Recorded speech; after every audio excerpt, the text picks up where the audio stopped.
Magandang balita nga mga kababayan. May tsansa si Carlos Yulo makapag-uwi ng 3 gintong medalya para sa Pilipinas matapos niya mag-qualify sa floor exercise kung saan siya ay nagtapos bilang pangalawa kung saan may 63 na kalahok. Nagtapos sa unang pwesto ay si Jake German na naglaro para sa Great Britain, pero alam niyo ba na isa siyang half Filipino? Ito nga ang kanilang score.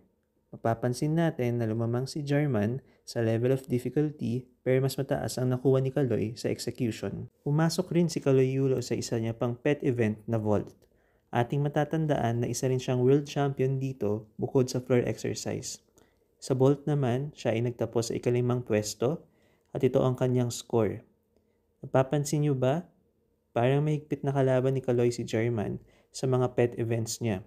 Ang saya siguro isipin at makitang maglaro para sa parehas na bandila, sila Kaloy at Jake.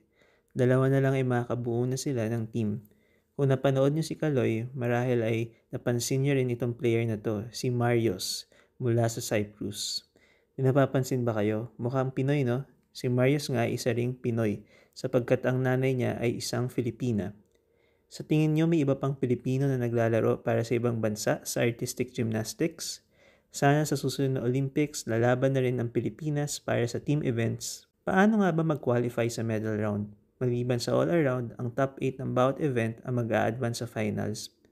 Pero sa all-around, ang top 24 ang kukunin. Sa all-around, si Kaloy ay nagtapos sa ika-9 na pwesto.